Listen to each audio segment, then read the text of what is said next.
जय हिंद दोस्तों, सभी लोगों का स्वागत है आपके अपने यूट्यूब चैनल देवा सर क्लासेज पर। दोस्तों आज की इस वीडियो में क्लास 12 फिजिक्स का 5 सबसे महत्वपूर्ण टॉपिक मात्र एक ही वीडियो के अंदर पढ़ाने वाला हूं। देखिए दोस्तों, आपको तो याद होगा 1 या 2 हफ्ता पहले मैंने एक वीडियो अपलोड किया था जिसमें क्लास 12 फिजिक्स के पूरे बुक का 80 महत्वपूर्ण टॉपिक बताया था। तो दोस्तों मैंने ये सोचा कि भाई टॉपिक बताने से तो कुछ होगा नहीं, उस टॉपिक को पढ़ाना भी पड़ेगा। इसलिए मैंने ये काम किया है कि एक एक वीडियो में 5-5 टॉपिक आपको पढ़ाऊंगा और ऐसे कर करके मैं आपको 80 टॉपिक पढ़ा दूंगा। और दोस्तों मेरी 100% की गारंटी है, लो लिख भी देता हूं मैं यहां पर, 100% की गारंटी है कि जो छात्र मात्र इन 80 टॉपिक को पढ़ लेता है भैया वो फिजिक्स में 70 में 70 करके आना ही आना है। 100% गारंटी है, आग लगा के आओगे फिजिक्स में यदि आप ये टॉपिक वाले सारे वीडियो आप देख लेते हो। ठीक है, तो दोस्तों आज की इस वीडियो में 5 सबसे महत्वपूर्ण टॉपिक देखेंगे। कौन कौन से देखेंगे वो मैं आपको बता देता हूं और साथ में पूरे क्लियर देखेंगे। ये नहीं कि सिर्फ परिभाषा नहीं, परिभाषा भी देखेंगे, सूत्र भी देखेंगे, मात्रक भी देखेंगे, प्लस में उनका चित्र भी देखेंगे। और दोस्तों किस प्रकार प्रश्न आएगा इन टॉपिकों से वो भी देखेंगे, किस प्रकार लिखना है वो भी देखेंगे। ठीक है, तो भैया वीडियो को पूरा देखना है, ध्यान से देखना है। हेडफोन है तो हेडफोन लगा लेना है, कॉपी कलम लेके बैठना है। तो चलिए शुरू करते हैं। तो देखिए दोस्तों, पहले मैं आपको यह बता देता हूं कि आज के इस वीडियो में कौन कौन से 5 टॉपिक हम लोग पढ़ने वाले हैं। पहला हमें पढ़ना है वैद्युत फलकस, जो कि वेरी वेरी इंपॉर्टेंट है भैया, लिख लीजिए कि आपके एग्जाम में आना ही आना है। ये नहीं आएगा ना तो इससे रिलेटेड न्यूमेरिकल तो 100% आएगा। दूसरा है समविभव पृष्ठ, दूसरा क्या है समविभव पृष्ठ। तीसरा है विभव पड़ावता, तीसरा क्या है विभव पड़ावता। चौथा है रेखीय आवेश घनत्व, पांचवा है पृष्ठ आवेश घनत्व। तो दोस्तों ये रहे आपके टोटल 5 टॉपिक और इन्हीं 5 टॉपिक को हम आज की इस वीडियो में कवर करने वाले हैं। और किस प्रकार इनसे क्वेश्चन पूछा जाएगा, किस प्रकार लिख के आना है वो भी मैं आपको बताऊंगा। ठीक है, तो चलिए शुरू किया जाए। तो देखिए दोस्तों, पहला टॉपिक है वैद्युत फलकस और इससे डायरेक्ट क्वेश्चन आता है, इसे घुमा के क्वेश्चन नहीं पूछा जाता। जानते हैं किस तरह पूछा जाता है एग्जाम में? पूछ देगा कि वैद्युत फलकस से आप क्या समझते हैं, या पूछ देगा वैद्युत फलकस क्या होता है, या पूछ देगा वैद्युत फलकस की परिभाषा लिखते हुए इसका सूत्र का निगमन कीजिए, या पूछ देगा वैद्युत फलकस को परिभाषा देते हुए इसका चित्र बनाइए। बस इसी प्रकार क्वेश्चन आएगा, इससे हार्ड, इससे घुमा के इससे ज्यादा कोई आएगा ही नहीं। ठीक है, चलिए तो मैं पहले आपको परिभाषा पढ़ता हूं, फिर इसको चित्र से ही समझाता हूं। चित्र में बना के रखा हूं, पहले देख लीजिए आप यहां पे। तो चलिए पहले परिभाषा पढ़ते हैं। तो वैद्युत फलकस क्या होता है देख लेते हैं। वैद्युत क्षेत्र में स्थित, वैद्युत क्षेत्र जानते हो ना क्या होता है? किसी आवेश के चारों ओर का वह क्षेत्र जिसमें कोई अन्य आवेश वैद्युत बल का अनुभव करता है वो वैद्युत क्षेत्र कहलाता है। ये तो आप पढ़े होंगे, मैं आशा करता हूं। ठीक है, तो वैद्युत क्षेत्र में स्थित किसी पृष्ठ से, कोई वैद्युत क्षेत्र है उसमें कोई पृष्ठ भैया स्थित है, अब उससे गुजरने वाला कुल विद्युत बल रेखा के माप को ही विद्युत फलकस कहते हैं। इतना तो सिंपल है। इसे फाई ई से प्रदर्शित किया जाता है, इसे फाई बोला जाता है, ये ई है। फाई ई से क्या किया जाता है? सूचित किया जाता है या प्रदर्शित किया जाता है। ठीक है, चलिए एक बार इसको फिगर के माध्यम से समझ ले। ये कह रहा है भैया, ये जो आप पिंक वाला देख रहे हो ये क्या है हमारा? ये विद्युत क्षेत्र है। ठीक है, अब ये जो आप ब्लैक कलर का गोला देख रहे हो ये पृष्ठ है। ये साफ साफ बोला था कि एक विद्युत क्षेत्र ले लीजिए, उसमें एक पृष्ठ को स्थित कर दीजिए, यानी कि पृष्ठ को रख दीजिए। तो हमने के यहां पर विद्युत क्षेत्र बना लिया, उसमें हमने एक पृष्ठ को रख दिया। अब इससे गुजरने वाला जो विद्युत बल रेखा है, ये जो आपको ब्लू कलर से जो लाइनिंग दिख रहा है यही विद्युत बल रेखा है और इसी को हम क्या कहते हैं? विद्युत फलकस कहते हैं। आगे समझ में? आप किसी भी विद्युत क्षेत्र में किसी वस्तु को रखते हैं तो उस वस्तु से वैद्युत बल रेखा गुजरता है और उसी वैद्युत बल रेखा को हम वैद्युत फलकस कहते हैं। है ना? उसी रेखा को नहीं, उसके माप को वैद्युत फलकस कहते हैं। अब मैं पूछूं कि भैया अगर एग्जांपल के लिए मैं एक बार और मैं आपको समझा दूं, जैसे कि यहां पर देखिए इस पृष्ठ से टोटल 4 वैद्युत बल रेखा गुजर रहे हैं, तो यहां पर आप क्या कह सकते हैं कि वैद्युत फलकस का जो मान होगा वो 4 होगा। आपको क्लियर समझ में आ गया होगा, ये मैं आशा करता हूं। ठीक है, इसका सूत्र देख लीजिए, फाई ई बराबर ई ए होता है। ई क्या है भैया? तो ई है विद्युत क्षेत्र, ये जो आपको पिंक वाला दिख रहा है इसका क्षेत्रफल हो जाएगा। ए क्या है? इस पृष्ठ का क्षेत्रफल। ठीक है, इसका मात्रा क्या हो जाएगा? Volt minus metre. आपसे किसी प्रकार का भी विद्युत फलकस से क्वेश्चन पूछे, आपको बस ये सिंपल सा परिभाषा लिख के, चित्र बना के, सूत्र लिख के, मात्रक लिख देना है। भैया 2 नंबर का हो, 4 नंबर का हो, 3 नंबर का हो, फुल नंबर लेके आओगे, ये मेरी गारंटी है। ठीक है, तो चलिए दोस्तों, जो हमारा दूसरा टॉपिक है उसे भी हम लोग देख लेते हैं। दूसरा टॉपिक है समविभव पृष्ठ। ये भैया इसके नाम से तुम परिभाषा लिख लोगे। सम यानी क्या होता है? सम यानी होता है समान, विभव यानी विभव तो जानते हो, पृष्ठ यानी कि वस्तु। समान विभव वाले पृष्ठ को समविभव पृष्ठ कहते हैं।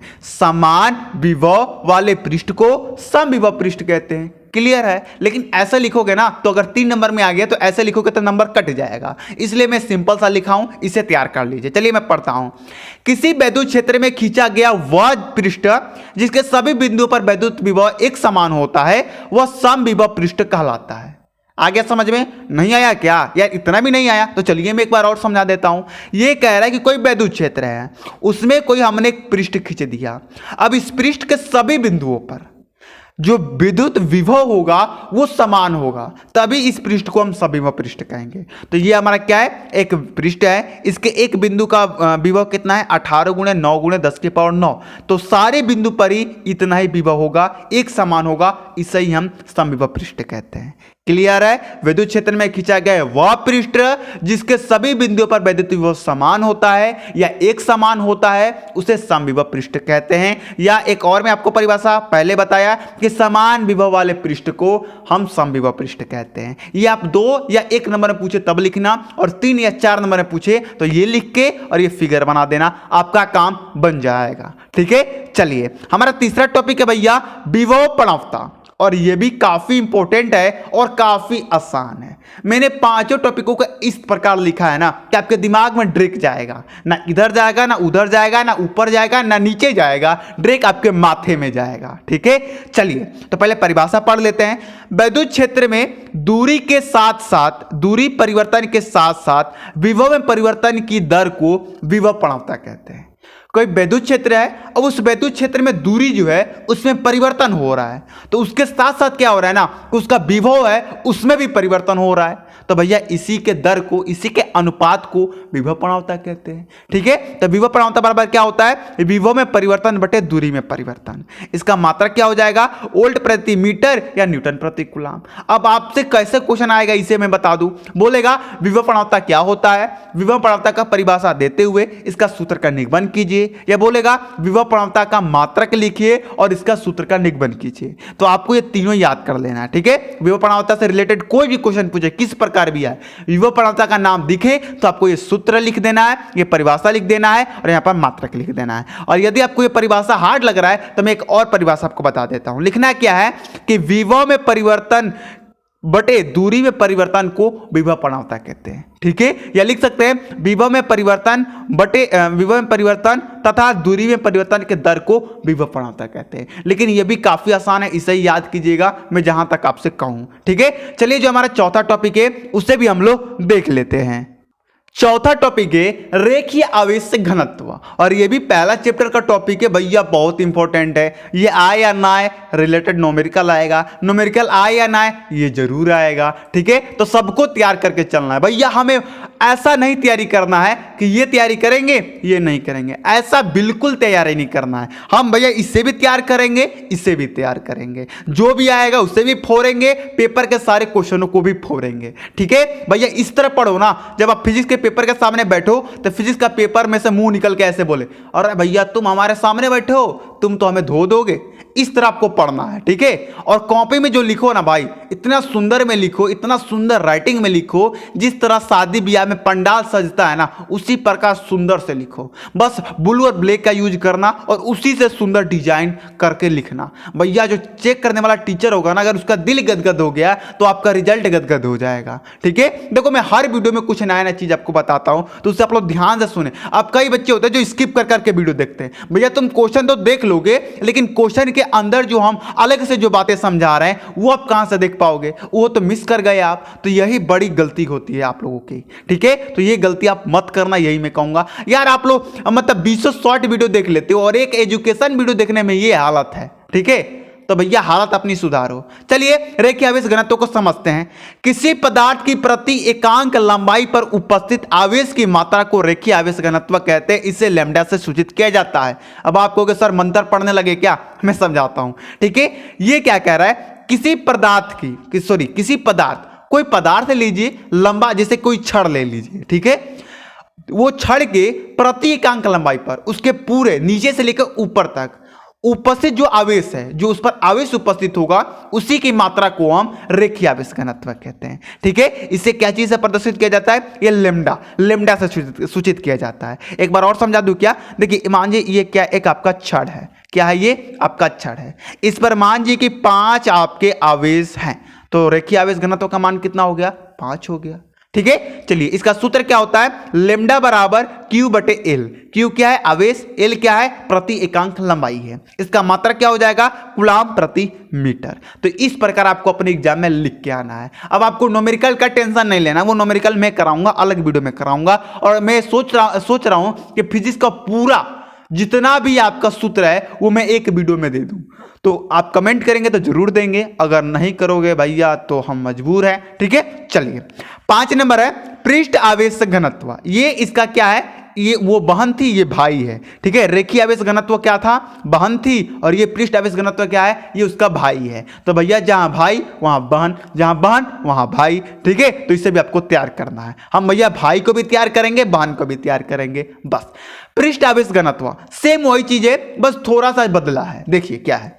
किसी पदार्थ के प्रति एकांक क्षेत्रफल। अब वहां पर क्या था? वहां पर था लंबाई, यहां पर क्षेत्रफल। बस यही चेंजिंग है। ठीक है, तो किसी पदार्थ के प्रति एकांक क्षेत्रफल पर उपस्थित आवेश के मात्रा को पृष्ठ आवेश घनत्व कहते हैं। इसे सिग्मा से सूचित किया जाता है। ठीक है, चलिए अब मैं आपको एक बार और समझा दूं।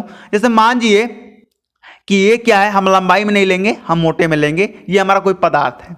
अब इस पदार्थ पर जितने भी आवेश हैं, इन सब की मात्रा को ही हम क्या कहते हैं भैया? पृष्ठ आवेश घनत्व कहते हैं। पृष्ठ आवेश घनत्व को हम सिग्मा से प्रदर्शित करते हैं। सिग्मा बराबर Q बटा ए होता है। Q क्या भैया? अभी हमने आपको बताया कि आवेश है। ए क्या है? तो यहां पर ए प्रति एकांक क्षेत्रफल है। ठीक है, मात्रा किसका क्या हो जाएगा? कूलम्ब प्रति मीटर स्क्वायर। तो दोस्तों अगर आपकी एग्जाम में पृष्ठ आवेश घनत्व या रेखीय आवेश घनत्व आता है तो ये सिंपल सा परिभाषा लिख देना है, ये सूत्र लिख देना है और ये मात्रक लिख देना है। बस आपका नंबर नहीं कटेगा, ये मेरा वादा है। ठीक है, क्वेश्चन किस प्रकार आएगा? सिंपल। ये जो भी 5 टॉपिक मैंने आपको पढ़ाया ना, ये 5 टॉपिक से एकदम सिंपल क्वेश्चन आते हैं। ठीक है, कि समविभव पृष्ठ क्या होता है, विभव प्रवणता से आप क्या समझते हैं, रेखीय आवेश घनत्व का परिभाषा लिखिए, या इस प्रकार आ जाएगा वैद्युत फलकस का सूत्र लिखिए तथा उसका फिगर बनाइए, फिगर नहीं चित्र बनाइए, सॉरी। ठीक है, तो इस प्रकार आता है क्वेश्चन। ठीक है, तो दोस्तों आज की वीडियो अगर आपको थोड़ा भी पसंद आया हो तो वीडियो को बस एक छोटा सा यार लाइक कीजिएगा। लाइक करेंगे ना तो मुझे मजा आता है भैया कि यार चलो यार मेरे इतने वीडियो इतने छात्र पसंद कर रहे हैं। और अपने मित्रों के पास जरूर शेयर कीजिएगा, वो भी बेचारे पढ़ सकें। हाँ, ये मैं कह रहा हूं नहीं कि आप मतलब करो ही करो, आपकी मर्जी है भाई। आप तो अगर आप चाहते हो कि हमारी फैमिली बढ़े तो आप करना। ठीक है, जल्द से जल्द हमारा 20 के फैमिली को पूरा कराओ मेरे भाई, यही आपसे रिक्वेस्ट है। ठीक है, तो मिलते हैं अगली वीडियो में। जय हिंद, जय भारत।